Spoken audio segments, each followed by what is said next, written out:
Welcome to the Workforce Wire podcast, brought to you by Employ Prince George's, bridging the gap between job seekers and businesses.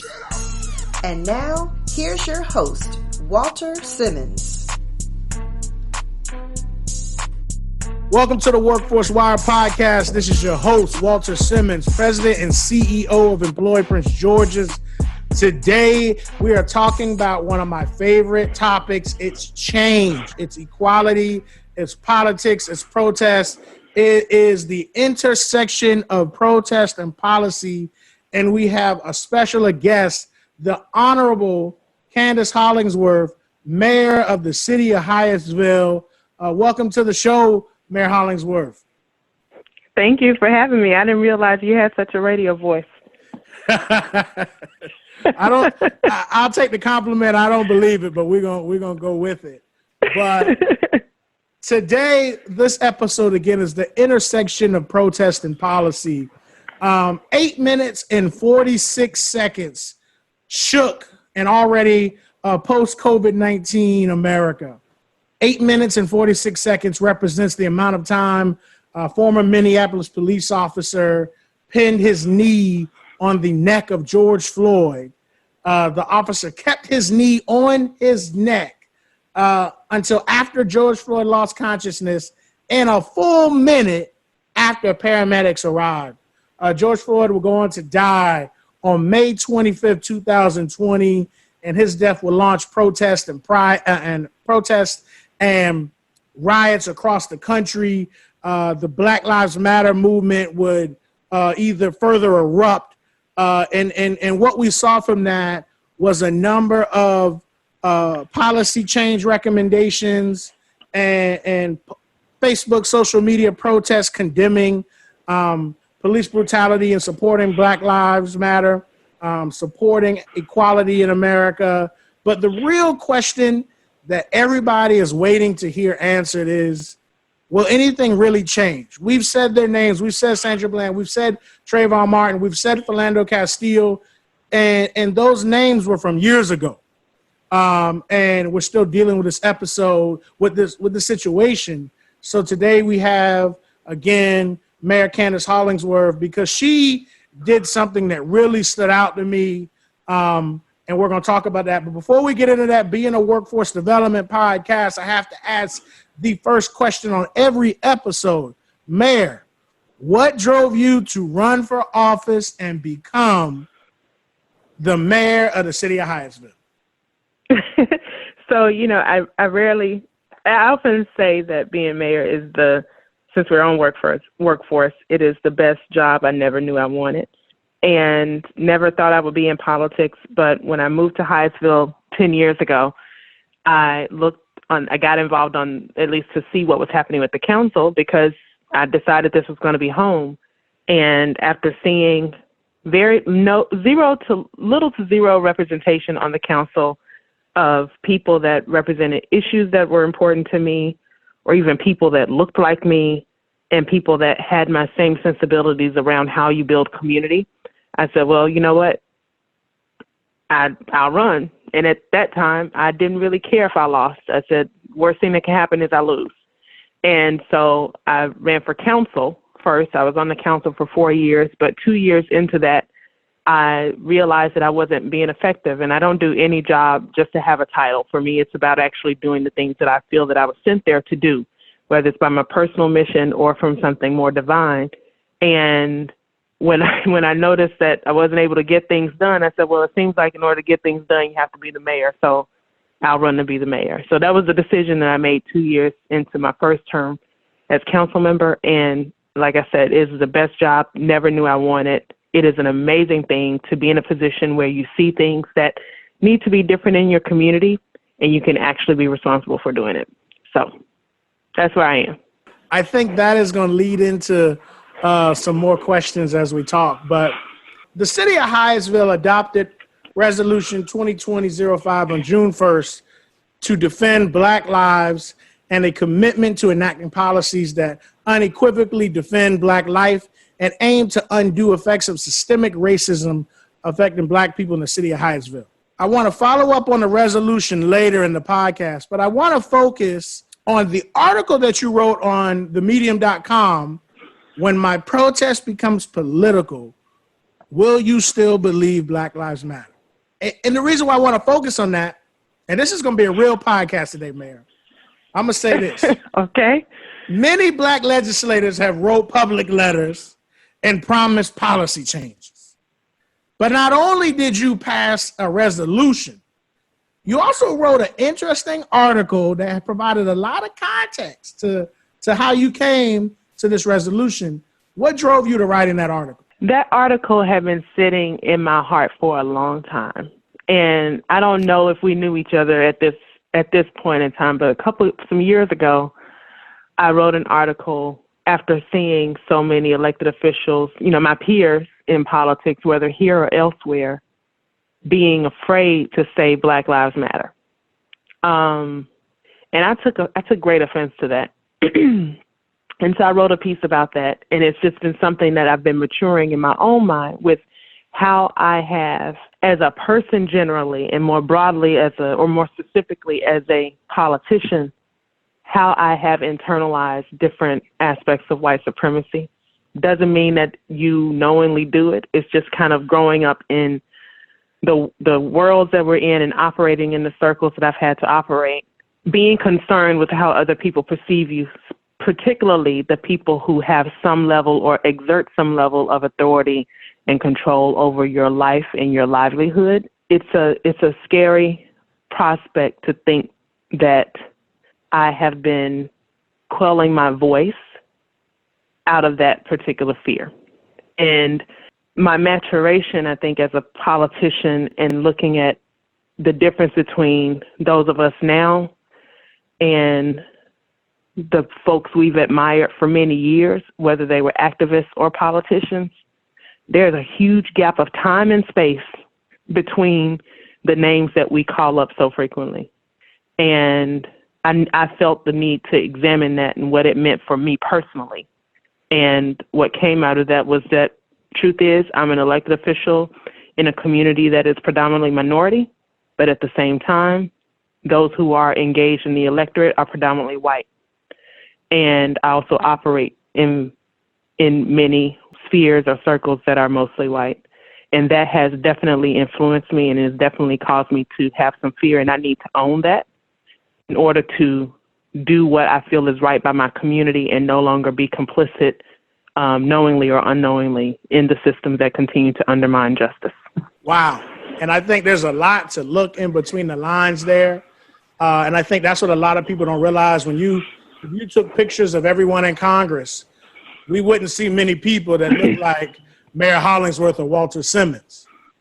Even when you look at other bodies of elected officials, you wouldn't see many people that look like Mayor Hollingsworth and Walter Simmons, because we look like two African Americans, Black Americans in this country. And also when we talk about politics and business and the business of running for elections, where we're running for office, where there's a lot of money and a lot of businesses that contribute to campaigns, we also know that when we look at Fortune 500 companies and we look at CEOs and corporate boards of directors, there's not a lot of people that look like Mayor Hollingsworth and Walter Simmons. And I think what you're saying, Mayor, is that you all have traditionally having to take that knowledge into account as you're making your decisions in policy and just in making statements. Yeah, because I have to, especially in politics, everything's about securing the votes you need, right? And so you lean on that particular knowledge that, okay, well, I know what this person's interests are and I know what this person's interests are. And so I recognize that there's going to be some element of compromise. And so let me try to nudge this body toward what is better. And so that means progress is slow. Conversely, if I wanted to come out, or at least what we've been trained to believe, is that if I wanted to be bolder, if I wanted to propose something that was a bit more radical in its, not necessarily in its politics, but maybe in its approach, like let's do it right away as opposed to phasing in or doing a pilot. We love pilots in government. So what if I were to do something more radical? Are you laughing at me? I'm laughing because I know it's true. We love pilots and we love moving slow, you know. What if I wanted to be a bit more radical? I've been trained to believe that if I'm more radical, then you know what? You've pretty much almost shored up your loss. Like you're not going to be reelected. And so then it's like, oh my goodness, do I go slow so that I can continue to be here and continue to do work? Or do I go fast and not worried about, or faster and not worry about whether or not I keep a seat or if people dislike me and all of those other things? And so I think that is a conundrum that people who are in these positions where their peers on the surface not like them and then philosophically not like them and in times completely opposed to their very existence. So then what do you do in those situations? How do you win people over and still try to make good for the communities that you serve? Now, you said something there that was very interesting.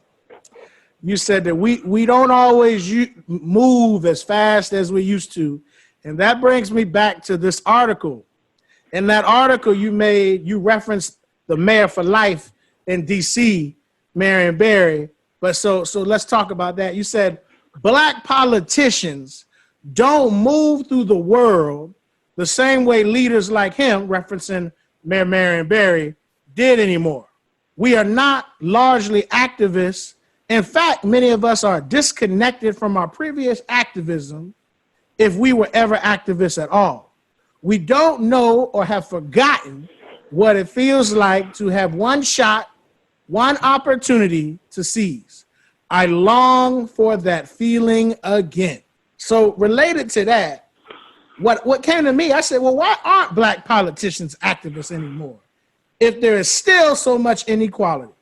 And my second question to you is not only why aren't we activists anymore, how have Black politicians become disconnected? I can't speak about everybody else. I can only tell you by myself, and then I may use anecdotal things that portray my perceptions of what I think is happening. Okay. So in terms of people being, or rather politicians no longer being activists or connected to the activism, I think there was, I'm not a historian of this, so I don't know at what point this shift happened, but I do believe that there was a very real shift when we started to get in the rooms. Okay, so there was one point in time where we were like, we're going to be radical to get to the room because we weren't there. Or if we were, very, very small numbers. Okay, so it was like, I'm going to get to this room and I'm going to use the power of all my people behind me. And you felt, I would imagine they felt shored up by that community of people behind them, felt that they could do whatever they needed to do because they had a mandate from the people to take that office or take that role and deliver on the promises that they made. So as people get into office and hopefully bring other people in with them, appointees or otherwise, I think when you start operating in those environments, you slowly start to adapt those behaviors and those habits that become, it gives the impression that that's what you have to do in order to do that job. I think my mama always says, they talk about people who they might have kids, but they're not their biological child, and they'll say you feed somebody long enough, they start to look alike. Mm-hmm. So I think that when you are in these spaces and you are there for any period of time, I think it's almost inevitable that you start to adopt some of those very practices that you very early on when you first got in there, you worked so hard to undo. And so if you have years and years and years of politicians being kind of inner circle people and getting into those rooms and getting in those spaces and almost portraying the image that in order to be successful in this way, you have to present as a business person or present as someone who is very polished and, poised and not a rabble-rouser. Those who seek and admire to be or seek or aspire to be in those offices are going to look for that model because that's the model that they know, that's the model that they see. Sounds like you're saying term limits. No, well, not necessarily, but I do personally believe in term limits. I gave myself a term limit when I ran for mayor. So, but yeah, I do think part of that is just the evolution of the imagery of Black people in politics, and how those images kind of made impressions on young minds and those who decided that was going to be their path. Now, and so they didn't necessarily see the need to be involved as an activist. Now, some people will say, and I said we're getting a little real, and you already started referencing mamas. You and I both are originally from the South, so some people would call that being a sellout. Yeah, I mean, that's what I think that's where what I'm struggling with, and why this topic is really important to me is, I see the activism in Maryland. I see the activism in Prince George County. I see it in D.C. And people would say, and kind of what I was feeling in your post, is that Marion Barry always stayed real to the people. He never sold out. And because of that, the African-American, Marion Barry can almost be contributed to Prince George's County's success of being one of the most wealthy Black counties in America, because he created wealth by promoting Black people in the District of Columbia. Before Marion Barry, District of Columbia was not the chocolate city. And I think that's what people forget. And so the reason why he's become this mayor for life, he's really the mayor of Black people for life, because he never sold out. And I feel like kind of what we're saying, you being the consummate politician, is that to keep a lot of people, to keep your office, in a sense, you have to sell out a little bit, because the activism ways are not the ways of general assemblies and electeds. So you said a couple interesting things there. One, where you said that a lot of people don't know about, or they forget, I think is what you said, about Marion Barry's history and his relationship to the district. So remembering, recalling that I'm from the South, I'm from Memphis, it wasn't a matter of me forgetting, I didn't know. So then that speaks to the larger issue of how we tell our stories, and how we allow our own stories and the stories of the people that serve us to be told. And so what ownership do we take in making sure that the collective history of Black people in this country, for better or for worse, is told in its full beauty? Okay, so I think that's one thing. The second is that I think now, I've heard the word sellout. I think I've used that in my post, because I was talking about this conflict between what the images that I saw as a young person between Marion Barry and Clarence Thomas, almost, within a year of each other. I think I would be a bit kinder in my language. And what I would probably say is there's a smothering that occurs. And it's a smothering it's like slowly suffocating the voice that you have in order to appease the people around you. And because honestly, I think genuinely in people's hearts, they really want to do the right thing. They want to do the right thing for the Black community. Although I know there's, that phrase is problematic, but for Black people, I feel like sellout is a bit too harsh in many cases.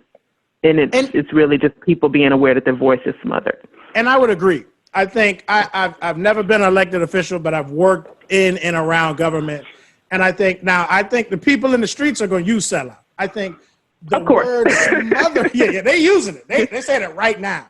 Now, the word smothering, I think, is from someone like you who's been in the system, someone like me who understands it. We would use the word smothering because we understand what we have to do to make change, because you can still make change in small increments through pilots and through these different things by smothering your voice, because you still want to be seen as an ally to some of your counterparts so that you can still get work done. And you know that if you keep that loud voice, nothing will get accomplished. And I think smothering is a good use. I just don't think that the community, the people in the streets are going to use it, but those who are in the room understand it. But you pulled up another good point. And I didn't, and do you think it was by design that you used examples of Clarence Thomas and Marion Barry, of how these strong Black leaders of the times coincidentally were taken down through various reasons, faults of their own, but even how they were portrayed to diminish. It seems like they were portrayed in the media in a certain fashion to diminish their legacies, right? And even before that, you know, it's historically written. The FBI, you know, tried to paint Dr. King as a womanizer and they did it as a tactic to kind of try to diminish his legacy or diminish his power to convene people to fight for equality. They talked about Malcolm X of being an ex-convict and a drug dealer. So we saw it way before. We saw it way before Marion Barry and Clarence Thomas. We saw it with Dr. Martin Luther King and Malcolm X. Do you think this falls into systemic racism? Well, I think for me, it was the interesting dichotomy of the two. It was like they were both definitely being laid out on the carpet in a way that I do think was in large part due to their identity. But there was also one person who was a bit more protected than the other one. And the one who was a bit more protected happened to have a certain thing, like had a certain polish, was on a different side of politics, or, you know, the side of politics of the person in charge, at least at that time. And so then you couple that with, you know, Malcolm X's often referenced quote, which is the most disrespected person in America is a Black woman. So you couple that with Anita Hill, and it's like, well, there's someone who came out on top here. It wasn't Marion Barry, and it definitely wasn't Anita Hill. And so it was, to me, as I think about it as an adult, a subtle instruction that you need to play with the right people, present the right way, and be on somebody's good side. Like I think I said in my post, you can't piss the white people off. I mean, that's what really what we're getting to, is that Black elected officials feel like they can't exhort their Blackness and their support for policies that help Black people because they feel like they're going to offend white people and their white counterparts. I mean, I feel like that's the nature of where we are. And that's what we're trying to unpack and that's where we're going to talk about this, is why it's 2020. It's not 1965. It's not 1967. We're not talking about the 90s. We're not talking about Rodney King. We're not even talking about Trayvon Martin, which, when you can look at how long ago that was, it is 2020. And we're still talking about equality. I think Dave Chappelle and some of our greatest comedians at this time is like, we're just saying Black Lives Matter. Like, we're just asking for the minimum. We're not saying they matter more. We're just saying, can we create policies and operations that say they matter? So I think that's what the struggle is. So let's get on a little bit. You made you penned in your Facebook post where you shared this article in the resolution. You made a comment in that post that intrigued me. You said, to my fellow elected friends, if any of you find yourselves moving farther away, ever so slightly, from your compass, the one that urges you toward activism and justice, please find your way back. Can you explain to our listeners what you meant? So I feel like it's clear, but it is using, for me, the knowledge that I know, and at both in my experience as an elected official and in watching even some of my own friends and friends and foes or frenemies, and how they present and how they govern. I see it. You know, every big steps, just in the same way as we are telling people that progress can happen, or we have been telling people. I think we are realizing that now we need to be telling people something very different. But we have been telling people that progress is made by these slow steps, right? So, and that's a good thing, or supposed to be a good thing. So just like progress can happen in slow steps, so can regression. it can go the other direction. So it might be, all right, I'm going to compromise on this thing, or, oh, I'm not going to go to that event anymore because that one seems as a little too community. I'm going to go to this one because I'm now in a different position. I need to go to these types of things, whatever they may be. And I'm just using very random examples here, but those small steps can lead to something very big, to where you lose your credibility within the community to be a voice of action and a voice that people can trust to work on their behalf. And you can also lose your credibility in the very bodies that you're supposed to be in the very bodies that you work in. Exactly. Because the tide is going to move without you. And so if you find yourself in a spot where you've had you slowly chipped away at what's important to you, and now you're no longer credible to Black people, and because the moment is demanding urgency, even your white counterparts are looking at you like, well, you Black, why you ain't did nothing? So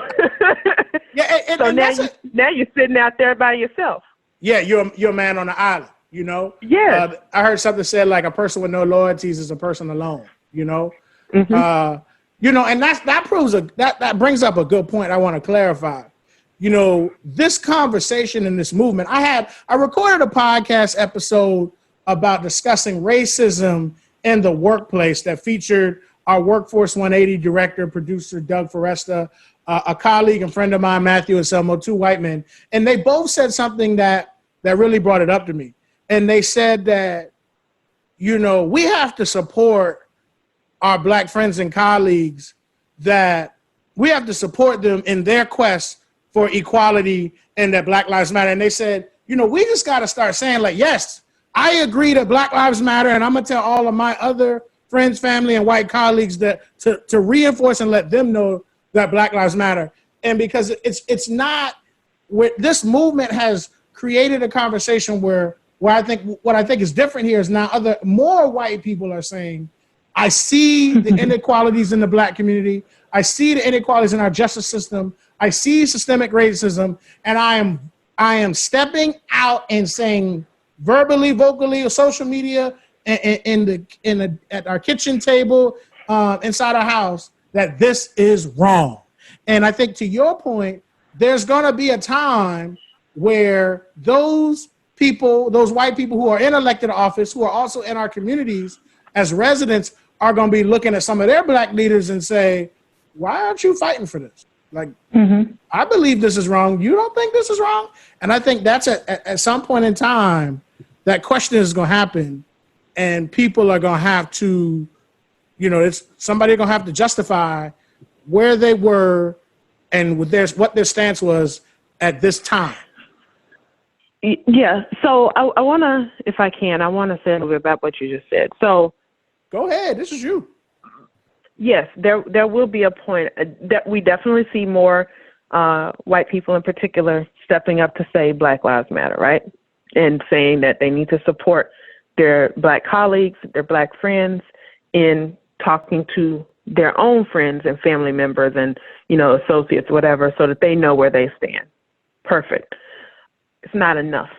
And that is where why I wrote the piece that I wrote and combined it with those 35 actions. Because I see right now that so many people are stepping up, and they're stepping up in such a way, you know, white people, stepping up in such a way where they're also shaming people into feeling like they're supposed to say something too. I get it. I appreciate it. But at the same time, I still have to go back to the skepticism that I was nurtured by being a Southern girl, which is in the South, I know who I'm dealing with. I know who don't like me, and I know who do. Up here, you can't quite tell, right? And I really think that's the difference in the South. Is I told people in 2007, when we were rocking the vote, campaigning for Senator Barack Obama to become the 44th president of America, I told people Confederate flags didn't deter us from knocking on doors. It was how many Confederate flags. Because we knew, everybody had a Confederate flag, but you knew the difference between somebody who had one Confederate flag sticker on their truck and the house that had 15 on the yard and had a life-size flagpole with the Confederate flag. You know, you knew the difference. Mm-hmm. And I think that's what's a little different between the South and the North. It is. So I watched this stream a couple weeks ago, and it was a stream conversation between Angela Davis and Nikki Giovanni. And there was someone who'd asked about audience, or not audience, but about being a writer. And, you know, she'd asked Nikki Giovanni for some tips on how to get more confident in her writing or whatever. And I like to write generally, so that is one of my pastimes that I enjoy. But one of the things that she said was you have to know your audience. Who are you talking to? If you're not clear on who your audience is, your message is going to be, you know, kind of swiped to the side or not gotten.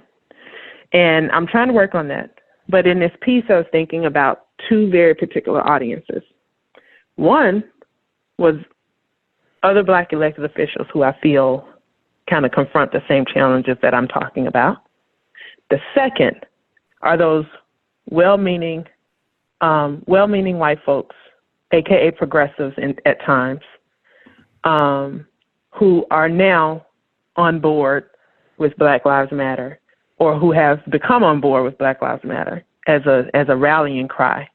But I want to ask them, when it comes time to put money to this, because it's going to cost money, and or money and capital, it's going to cost something. When it's time to put either money or your role on the line, will you be willing to risk it? Do you really believe that Black Lives Matter, such that you'll be able to and ready to invest your political capital and the resources that you have access to in order to make these things happen? Wow. And you know, I hadn't taken that away, but now listening to you explain it, that's deep. That's the true question. Will you put up your well-being to ensure Black Lives Matter? Yeah. Because I'm not satisfied with you saying Black Lives Matter. I appreciate it. I'm not satisfied with that. And I think, you know, I believe that goes for Black and white politicians, elected officials, and just people in general. I've been saying it. That's fair. Mm-hmm. Recently. It's a community. It takes everybody, you know. So let's jump back to your Facebook post. Obviously, the cat is out of the bag that I stalk your Facebook post. Everybody knows now, right? I do it. I'm telling people, you know. You made the comment, tonight's resolution is long overdue. Perhaps if I didn't dabble in fear, it would have been done in 2015. Nevertheless, here we are, and I believe we'll get a lot of it done. I feel like that fear is what you've been explaining, that the fear of being in the room and putting, you know, will you get elected? Will you be seen as too Black and too much of an activist? But do you think if after the George Floyd murder and all of the protests and riots, if things don't change, will it ever? Is the time now? And if we lose it, if we don't rally, will this be can we say that it will never change? I mean, well, in our lifetime? So the time is now. I'm going to say that the time is now. This is, if you've ever needed like the universe to pop out signals to you to tell you, hey, right here. This is that moment. You had people who have been stuck in their homes, many stuck in their homes, obeying rules because they didn't want to get sick, because there's a pandemic. And then you had not one, not two, but at least three, and that's not even and that is, you know, ignoring the other issues where you have trans women that were murdered because of people with their biases around Blackness and gender identity and expression of sexuality. So at least three back-to-back instances where we became aware of Black people being callously attacked. and folks saying, we had enough, and being willing to go out and risk their well-being and their health to make a statement and make their voice known about this situation, and making it so. I don't think that had it not been for the pandemic, these companies would have stepped up in the way that they have to say that Black Lives Matter. And I say that because they've dealt with declining revenue for months and months on end. And we know that Black people are one of the largest consumer blocks in this country. So when you have, essentially depression across the board, and definitely with Black folks, that's a problem. And people will do whatever they need to do to make sure that their bottom line is okay, or at least not tanked entirely. And I don't think we would have had that great intersection of those, or this great moment, without the intersection of those two things. So are you saying, and I've heard this, are you saying that the COVID-19 stay-at-home orders and closures are the reason why the pandemic happened? Because a lot of people are saying the pandemic. Wait a minute, what? I mean, not why the pandemic happened, why this movement has happened. Because a lot of people are saying, they're like, hey, listen, if everybody would have been at work, this would have been business as normal. But people were just willing and able to get out their house. People have been questioning the strength of this movement versus people just wanting to be outside. No, it's not people just wanting to be outside. That's fundamental. I don't think the businesses would have responded in the way that they have were it not for COVID-19. But I think the people would have still responded in the way that they have. And I think the fact that businesses have also responded, that gave fuel to the people who already had the courage to be out there in the first place. Okay. Well, let's. I'm gonna go back a little bit now. Back to that Facebook post in my Facebook stalking. Have you received any feedback from any of your colleagues after you made that post and article? Any particular colleagues, or? I mean, just in general, what amongst this group of elected officials, this fraternity or sorority that you would call it, this closed private environment, because it's a little different than what people think. I'm not telling you to let out the secrets, but what has been the universal feedback? What has been feedback from your Black elected officials? Have any white elected officials reached out? Have you gotten positive or negative? Like, what has been the feedback? Because I feel like you stepped out on a limb, and that's why we're here today, and that's why I appreciate what you did. But when you step out on a limb, somebody can saw off the branch. What has been the feedback? You don't have to list it, but what has been the feedback? Has there been any feedback? Not much feedback with elected officials. I've gotten a lot of feedback from residents and, friends in other cities who are like, yes, this is a platform I can get behind. We need to be doing some of these things, in terms of the agenda items. Haven't had much feedback I've gotten feedback from one of my colleagues on the council who was like, thank you for this list. I see a lot of things, I want to support and help. Tell me how I can help. Had some residents. This has been the best type of scenario for me. I put that out there, and residents have been sharing it. There was one resident in particular who saw the one that I had around. I can't remember which number it was, but it was around investing in community services and resources at the same rate as if not more, as we do for policing, right? And he wrote me within maybe 2 days of the post, sending me a full data analysis of where our spending has been over the past 10 years and where he sees the growth and the growth patterns and that kind of stuff. Say, hey, I'm happy to do any more data crunching because you're going to need data to help support these policies. I was like, thank you. That was a slow clap moment. I said, you read what I wrote, you processed it, and you identified how you individually could help, and then you did it. Yeah, no, that's like that was amazing to me. That's real. And that's the change. That's the change we need. But I don't think any of the elected officials really, I don't know that they read it, and I don't know that if they did, they necessarily would get what I was trying to say. Because I think in order to get what I'm trying to say, you also have to be able to recognize it within yourself. Like in the words of Forrest Gump, I'm gonna say that's all I got to say about that. All right, so you mentioned this in your article. You listed 35 items, policy agendas that I'm assuming you will focus on during the remaining portion of your term. If you could pull out the three most important, what would they be? Affordable housing, those that address affordable housing and quality of housing is the top of the list for me.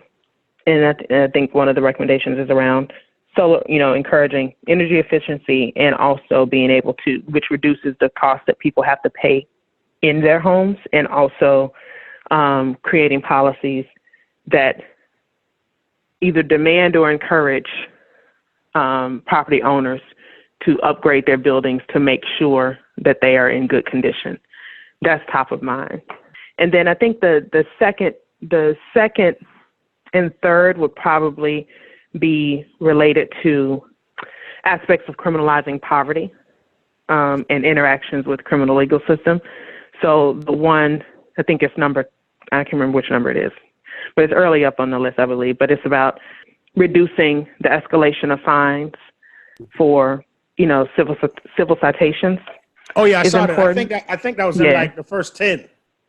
Yeah, and then the second being, if we could find a way to, make sure we have the technology such that we implement a warning first system for law enforcement for moving violations, because we all know that there's a habit amongst law enforcement. And I'm not speaking specifically about Hyattsville, but what I'm saying is that if we can be a model, I would like for us to be. There's a habit in law enforcement for, minor traffic stops to become something bigger. They become a reason to develop probable cause to search for marijuana or something like that. And doesn't necessarily mean that the moving violation was even a valid one to begin with. What if it were possible to either, let's say one scenario, the very, I think probably the easier one would be, okay, you have technology that allows for you to know whether or not a car has been issued a ticket, a citation, or been stopped for, moving violation before. If they haven't, give them a warning, let them go about their business.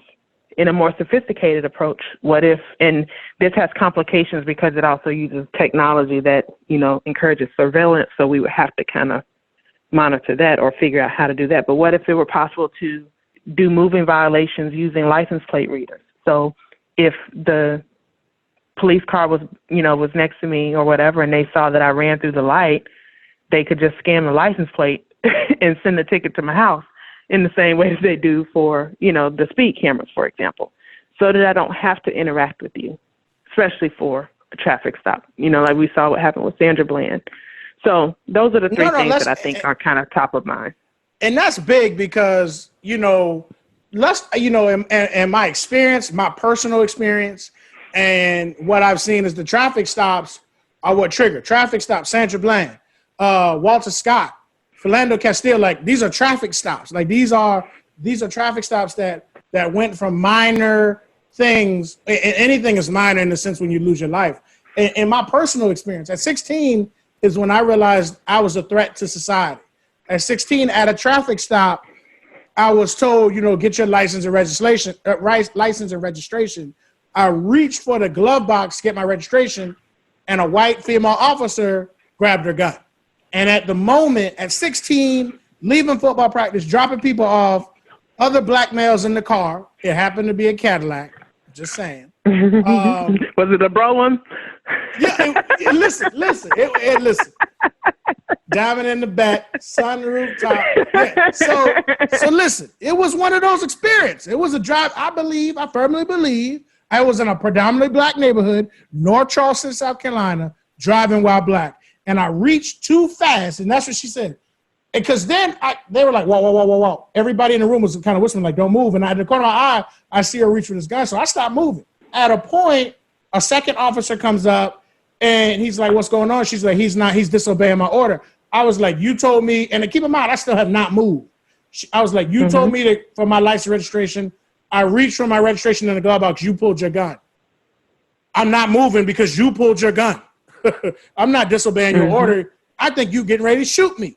And at that point in time, the another white male officer de-escalated. He backed her away. He said, okay, sir, reach slowly. I was like, I'm following your order, but I almost died because I was moving too fast. You know, and at 16, my parents had told me, you know, to be careful, but I didn't believe it for some reason. I hadn't seen it. When I went home, I talked to my father. He said, I pray for you every day, son, but the ages of 16 to 21 for a black man is the most dangerous time. So I pray for you and your friends every day that you come home to your family. And it wasn't until that moment, and my innocence was fractured, I say. That's when I realized I wasn't just this kid. I wasn't this budding football player. I wasn't this high school sophomore, junior. I was a black man that was a threat to society, that if you move too fast on a moving violation, I think I was going 5 miles over the speed limit, you can be shot and killed. Yeah. And so decreasing the interactions, unfortunately, is the difference between saving a life. So I can't overstate what that means. And you also mentioned mental health. And I believe that was key as well. Yeah, so I would add a fourth thing, which is actually very much aligned with the current call to defund police. And it's really what that means is invest as heavily in these other things as you do in policing, so that policing is not used to police poverty or to police the other things that are a result of our chronic disinvestment or underinvestment in things like education, in community services, in parks and playgrounds, in mental health. All of those things are things that are worthy of our attention, and not for us to use law enforcement as a way to deal with the fact that we didn't handle it in the first place. Now, let's talk about that a quick second. One of your agenda items specifically is convert school resource officers to off-premise school community partners. All of our officers, whether they are currently placed in the school or not, they are, obligated to respond to calls for service, right? And they're obligated to respond to calls for service with the same speed and service as they would any other one, okay? So why don't we put the responsibility on, because people will overuse a resource when it's there. So let's be clear about that. If kids are in the house with their parents, with both of their parents, and, one child does something and they know that the child tends to listen to the dad more quickly than they will the mom will likely say to the dad, hey, you need to take care of that. Or they'll say, talk to your dad, right? But if the other parent just not there, or the other parent's on travel or whatever, what? You got to deal with it, right? You got to figure out how to deal with this situation that's in front of you, whether or not you have that other person on you. And so I think we also need to put some level of responsibility on, and I understand that we also use teachers and school systems to address our chronic disinvestment in other areas as well. So I want to put that out there. But at the same time, whether you had a well-invested school or not, there's always going to be behavioral issues. And let's not create a scenario where the default position is to call an officer to deal with a minor behavioral issue versus trying to figure out what do I need to do to be able to deal with it in-house. And then if it's something criminal, then I call the police department and those officers respond in the same way that they're supposed to. But what I'm saying is that, so we recognize that there's an importance in having a good partnership with our schools. So allow those officers to do that and still nurture that partnership without being seen as the guy who the principal or whomever has to call when there are things that they can't necessarily feel that they can't handle, and it might not be a criminal event. Am I making sense? Makes perfect sense. Makes perfect sense. I've always wondered how or why arguments of kids, high school kids, even a fight could land someone into a felony at 16. And I was just like, I've never felt comfortable that a schoolhouse fight could lead to a felony. And we basically ruined this person's life from literally a 1 minute interaction, 2 minutes, 3 minutes. The school fights don't last that long. And that's their life. And because we know once felonies get on the records of people, especially African Americans, especially from a workforce development standpoint, you're done. Getting a career, we have a series called Walk in My Shoes coming, where we profile and talk with returning citizens and the struggles they have. So I want to get there. But another point that you hit that's probably that I want to start closing with is the agenda item. Continue to invest in workforce development and job training programs for unemployed residents, particularly returning citizens, to begin a pathway into municipal government employment. I just want to shout out the mayor for creating the pilot program. It's a pilot. Right? Where we took returning citizens, placed them in the City of Hyattsville's Clean and Safe program, and converted returning citizens into government employees by providing them the skill sets to build their community and not tear it down. Why is this important? Why don't you read my why? It's there. You got it in front of you? I don't have but government employee, for one, residents deserve to have, I think, there's a value in redemption. And I believe very deeply in redemption and second chances. And that's something I've learned from my mom. And as a community, I think that is a value that we need to embrace. And in doing that, we need to embrace everyone in our community. And also help people see that the community stands behind you and is prepared to support you. And if we're able to, especially as a government entity, to be a first step for someone being able to enter a job that has a life-sustaining wage, where they're able to get benefits and they learn skills that are not only create, there's different levels of employment within the organization that they're working for, but they can also take those skills elsewhere. Every city has public works. Every city has local government. And so if there's ever a role that government can play, I think, however small, that is one of them in workforce development. So I think it's important.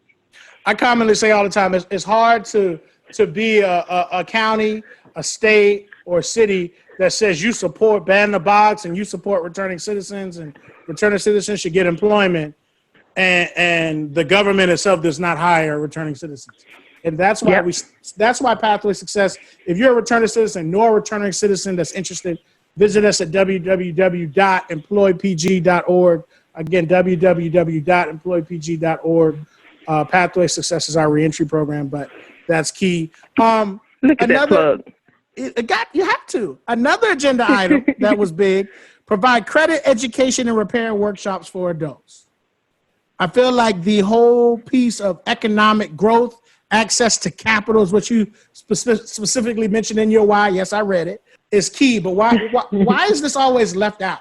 I don't know why it's always left out, but I've experienced it personally. Like, there is nothing worse than having a really bad financial decision that you made at 20 or 21 haunt you for years, and haunt you in a way that limits your ability to get capital to do things. And it's even more important when you have Black folks who don't have families that have a line of wealth that they're like, hey, if I am short on my mortgage this month, there is nobody I can call.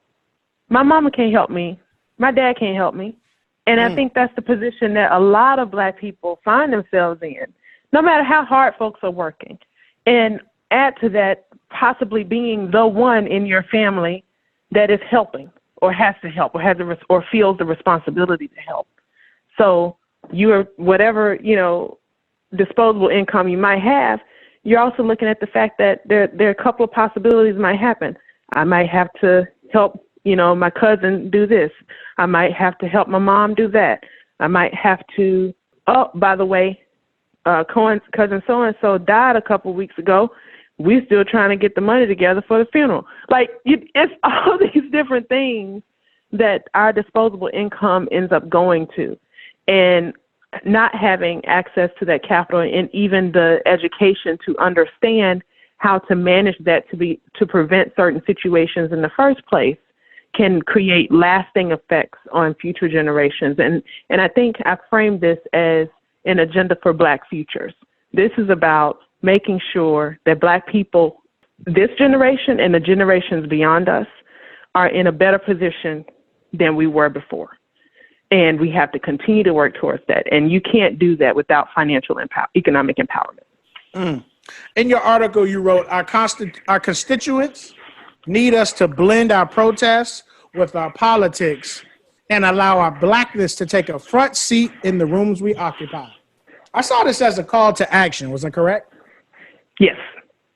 So as we move forward and close out the podcast, in the wealthiest Black county in America, or one of the most wealthy, how do we move forward?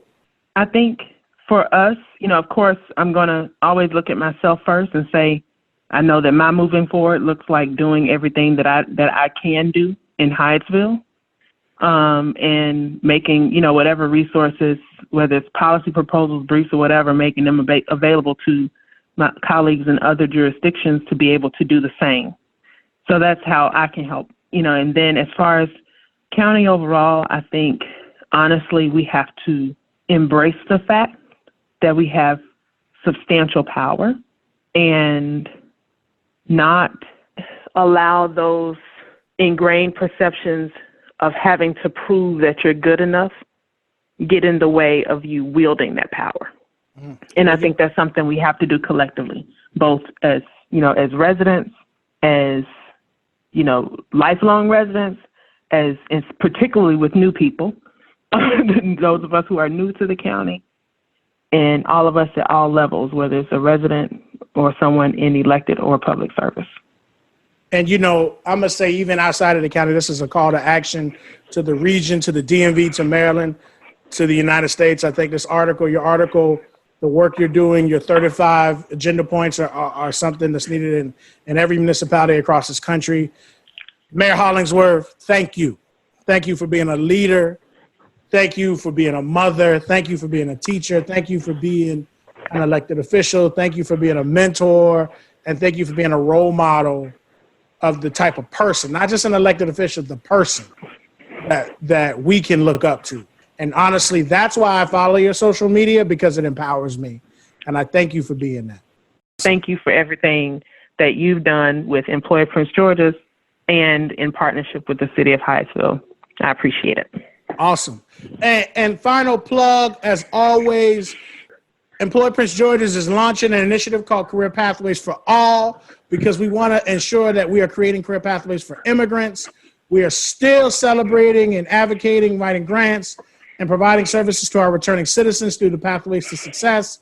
We have a number of different programs. If you know someone that's looking for employment, you're a business that wants to take action and increase your productivity by hiring some talented Prince George's County people, or if you just want to get involved, visit us at www.employpg.org. And I'm going to keep fighting, Mayor Hollingsworth, on, you said it's a community. I'm going to keep fighting to put workforce development at the top of the political agenda, because what people don't realize, and what I'm going to get into, the fact that people can lose their job for 2 weeks and have to go to food banks, and that people cannot afford to pay their rent, and that people cannot afford to pay for cars, and people cannot afford, and also that you don't see many rich, wealthy people getting shot by police officers. It leads me to say a lot of our issues roll back to economics. If people can't move forward, they can't acquire wealth, they can't purchase homes if they don't have jobs. They can't take preventative healthcare actions that can prevent from diseases and other things that lead to the spread of the coronavirus and make them more susceptible to dying from the coronavirus, because they can't afford preventative healthcare because they work in jobs, not careers that don't provide benefits. Also, a lot of the other issues about educational attainment and growth is because a lot of people, if you have somebody in the household that has graduated from high school or graduated from college, studies show that the children do better in school. A lot of these issues go back to workforce development. I will continue my fight. Thank you. Thank you for your partnership. The first pilot where we put returning citizens to work in government, one of the first. So I just want to shout that out because you're a trailblazer, and thank you. This has been the Workforce Wire podcast. Listen, check us out. Visit us at www.employpg.org. We had a very special guest, Mayor Hollingsworth. We are definitely going to bring her back on and follow up. And again, we're going to hold you accountable, man. We're going to follow back up with you. I need you to. There you go. Thank you, everybody. That's the Workforce Wire podcast.